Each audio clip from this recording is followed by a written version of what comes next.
Hey everybody, Manzerlin here with an updated 1 to 99 mining guide for Iron Man.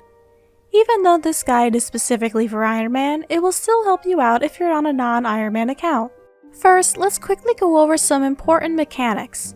As you're mining ore, you can see your progress with the blue bar. The damage and penetration of the pickaxe you use affects how fast you mine the ore. You always want to use a pickaxe with the highest penetration and damage you can use. The higher your strength level is, the faster you'll mine as well. As you mine, you will occasionally see a rock with gold sparkles coming off of it, called Rockertunities. If you hit those rocks, you'll deal increased damage and have a higher chance to get a critical hit, meaning you'll mine the ore faster.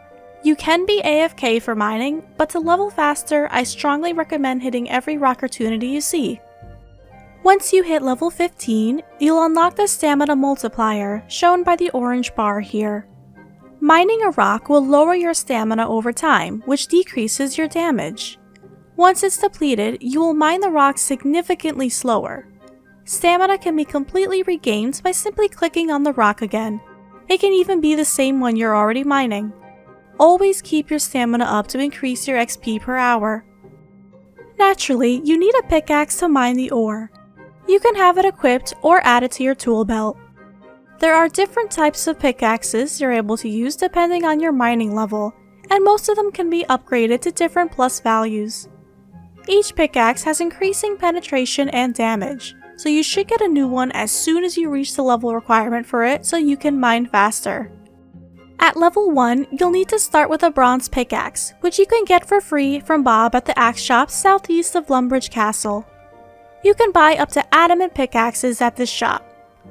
You can buy a rune pickaxe from Nermoth in the Dwarven Mines, which you can reach northeast of the Falador Lodestone.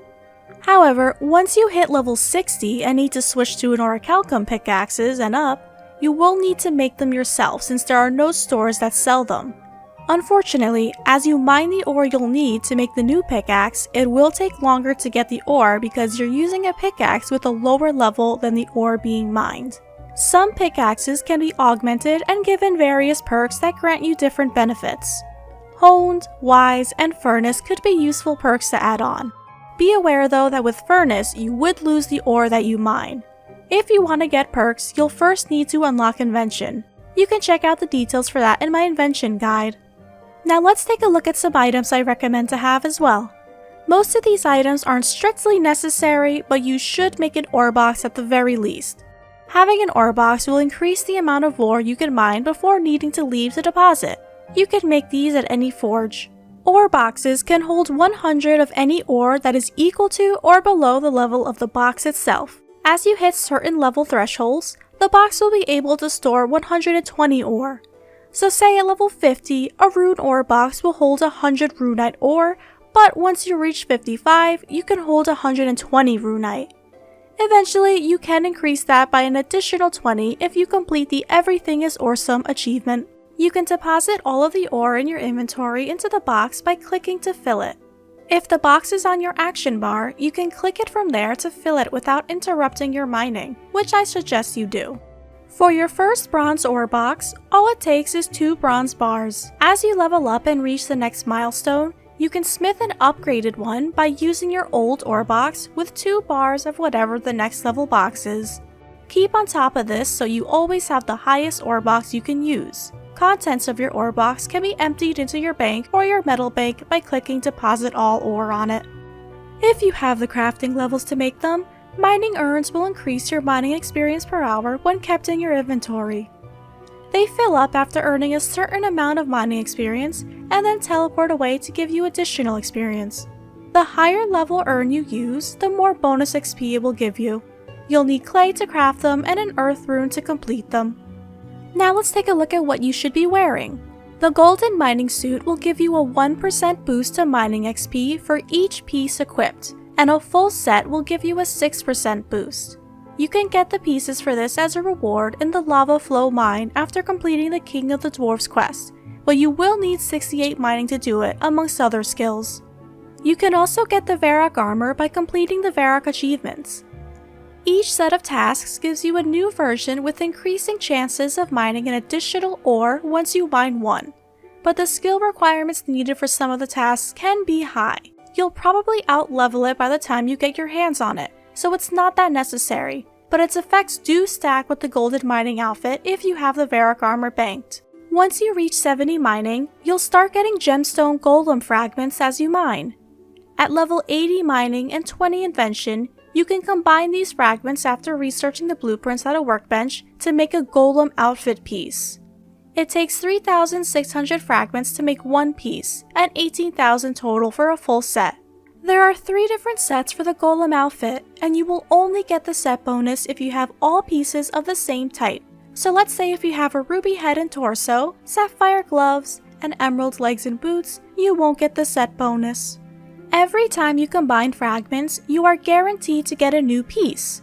And if you have all 3 types of the same piece, you can right-click to combine them for a magic golem outfit piece. In addition to the 5% critical hit chance boost, the magic golem outfit set will give you a +1 Rockertunity multiplier, which will make each mine even faster if you keep up with your Rockertunities. If you have a golden mining suit or Rework armor banked while wearing the magic golem set, you'll get the bonus XP for however many pieces of it you have. I strongly recommend you get invention up so you can work towards getting the golem outfit as soon as you can. The bonuses it gives you will make a difference as you reach the higher levels. Science Porter can send ore directly to the bank, but for the most part, this is not necessary if you have an ore box. There are a couple of situations where it can be useful just because there may be no nearby deposit locations and the mining site may take a long time to reach, but I'll explain when they're good to use later. You will need the appropriate divination level to make these. Stone spirits can be nice if you've been getting them from monsters. Just bring along the spirit with the same name as the ore you're mining. Once you mine one ore, a spirit will be consumed and you'll receive an extra ore. They're stackable too, so bring however much you have. You will not gain XP for the extra ore however, so keep that in mind. Scale Champas can also be used to give you a bonus in critical hit damage when mining. You'll need to be the appropriate hunter level to catch them. If you have the level requirements, you can make and equip a rock crushing scrimshaw, but you'll need to play through the player-owned port minigame for it. This scrimshaw will increase critical hit chance by 2% and will degrade after 3 hours. Once you reach 99 mining and get your skill cape, you'll want to wear that as you try to reach 120. When wearing it, you'll get a 5% chance of getting double the ore from rocks, as well as get bonus XP from when it happens. If you can get the Quarry Master Aura from the Loyalty Shop, it will increase your critical hit chance as you mine. It has 5 tiers and will last for an hour. You can also use the Wisdom Aura to gain 2.5 bonus experience. There are 3 tiers that make it last at varying lengths. If you want to use incense sticks, you have 2 options. Dorsal sticks will increase your base XP gain up to 2%. Dwarf weeds will give you up to an 8% chance to bank gathered items. It's also worth noting that since mining progress is partially affected by your strength level, any kind of strength boosting item will improve your mining. Strength potions in particular would work well for this. There are some familiars you can summon that can help improve your mining progress. They all give varying damage boosts when mining ore rocks, so you'll mine them faster. The best ones to get are the Gargoyle and the Lava Titan. The Gargoyle will give you a +12 mining level boost, and if you're using its Hammer Rock Scrolls, it will let your next mining swing deal 50% more damage. The Lava Titan will give you a +10 damage boost when mining. There are a couple of other items that are useful, but since they are specific to certain mining locations, I'll mention them as they come up. I do want to point out that since mining and smithing are very closely tied together, I'll be explaining how your mining methods can be done to help prepare yourself for smithing. Rather than working solely on mining first and then moving to smithing later, I really suggest you work on them side by side. So once you reach one milestone in mining, you should work to then reach the same one in smithing. It will really make things easier down the line, especially since you'll need to keep upgrading your pickaxes and ore boxes through smithing anyway. Okay, with your pickaxe and anything else you decide to bring, it's time to get started. Keep in mind that although I will show the general XP per hour you will gain in each area, your experience may be different since there are a lot of varying factors that affect the amount, like equipment being used, locations you can access, how attentive you are, and bonus XP you may have. From levels 1 to 10, you can mine copper and tin ore for around 7,000 XP per hour. You can mine both of these at the Rework Southwest mine and then deposit in the metal bank to the north.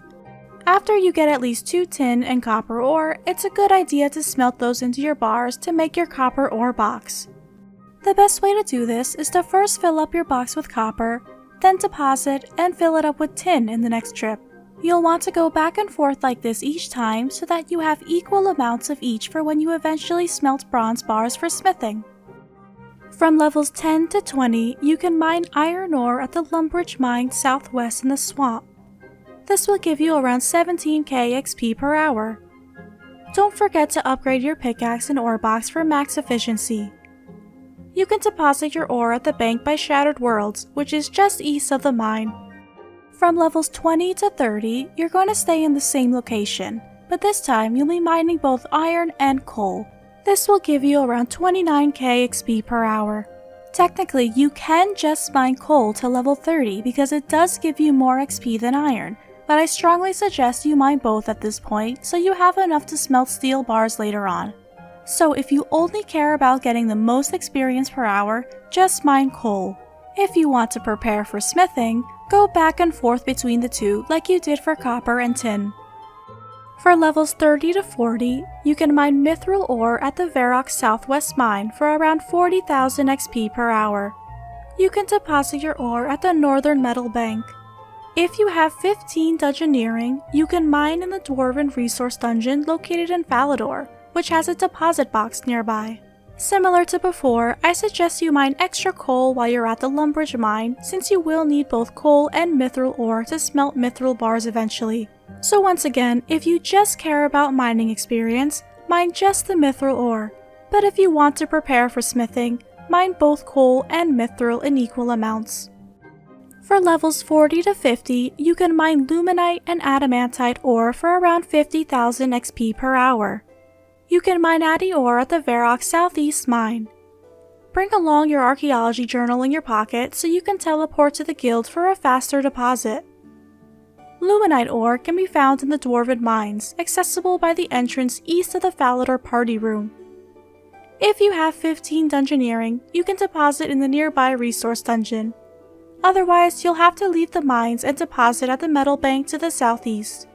Adamantite gives more XP than luminite, so just mine the addy ore if you want the most mining XP per hour, or mine both in equal amounts to prep for smelting adamant bars.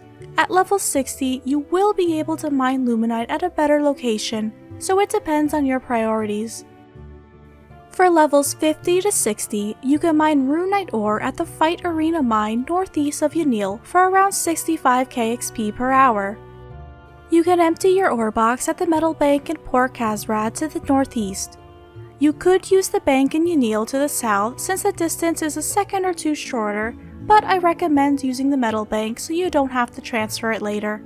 If you want to prep to smelt rune bars, you'll need to mine more luminite to go with the runite.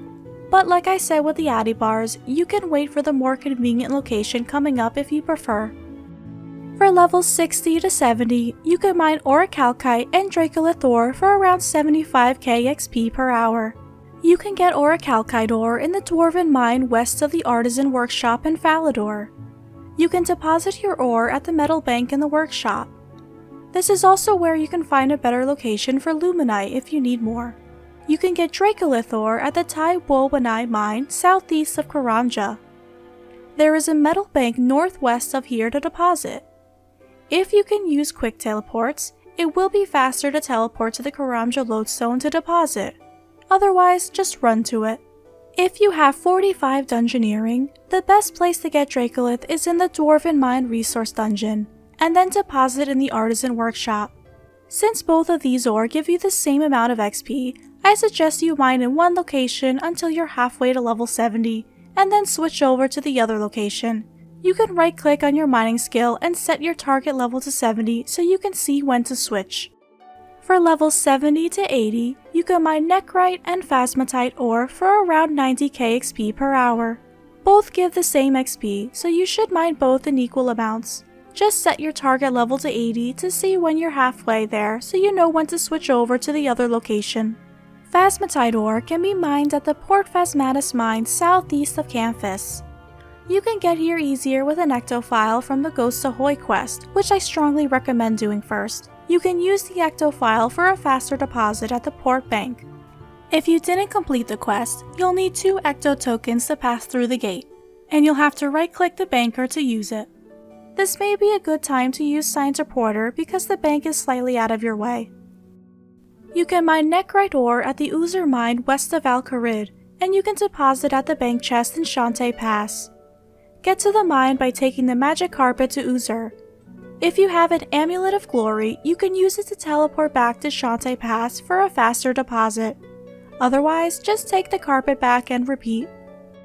For levels 80 to 90, you can mine Banite ore at the Arctic Habitat mine for around 120k XP per hour. You can reach this location by teleporting to the Fremennik lodestone and then head all the way north by the Hunter area. There is no place to deposit nearby, so you can either use Science Reporter or just teleport to a place close to a bank, like War's Retreat or Birthrope, and then go back. If you've completed the Ritual of Marjarak quest, there is a slightly better location because you can use a fairy ring to get back to the mining site faster. From level 90 and onward, you will be mining light and dark Animica ore for around 160k XP per hour. Both ore gives the same amount of experience, so once again I strongly suggest you mine both and get an equal amount for smithing later on. Dark Animica can be mined in the empty throne room. You should bring along your archaeology journal since it's free and can go in your pocket. You can use it to teleport to the Archaeology Guild and then go northeast to the throne room entrance. There's also a bank nearby, so keep using the journal to teleport out, deposit, and then head back in. Light Animica can be mined northeast of the Terrawin lodestone at the Lydia mine. Just watch out for the sticks you'll need to pass over. There are no nearby banks, but since it is close to the lodestone, just teleport out to deposit and come back. If possible, I strongly suggest completing the Plague's End quest to gain access to Prif, because it will make mining Animica significantly easier and faster. When the Trar and Voice of Saren is active in Prif, there is a chance that the ore rocks in the Tra district will be replaced by the Animica ore, and you will get a 20% chance to mine extra ore. You can then deposit your ore at the southern bank. If you join the Harndor Friends chat, you can see which world has the best rock placement, and you can find out if it is light or dark. Now here are some alternative methods you can use for mining. If you have access to Prif, you can mine Saren stones in the Tra district starting at level 89. You won't run out of stamina, and the corrupted ore you'll get stacks, which makes this a good AFK method. You won't get as much experience as you would from mining Animica, and it won't give you materials you can use to smelt bars, so I suggest you only do this if you have to be AFK. At level 97, mining crablets is another AFK method. You have to complete Impressing the Locals quest first to gain access to the Ark. You'll need to keep traveling to Uncharted Isles till you find a group of crablets to mine. You can keep mining each one until you mine 40 sea salt, which is around 5 minutes. After which they'll deplete and you can move on to the next one. It can take around 30 minutes for you to deplete the full colony. You can also do the Shooting Star D&D as a daily. A new star falls every 2 hours and you can mine these at any level. You'll even get bonus mining XP if you're the first one to mine it. You'll get experience each time you mine the Stardust, and the amount you gain is dependent on the damage you deal, but you'll be capped out at 200 Stardust. The larger the star, the more you'll be able to mine it, but keep in mind that stars do have limited Stardust and other players can mine from it. You can use the Star Find Friend chat to help find known star locations. Alright everyone, that's all the important things to know for this mining guide. Once again, the XP values per hour may not match up with your gains depending on the setup you have, so keep that in mind. This was a big project for me, so if you found it useful, please give it a like and consider subscribing for more updated guides in the future. I'd really appreciate it. I'll see you all later.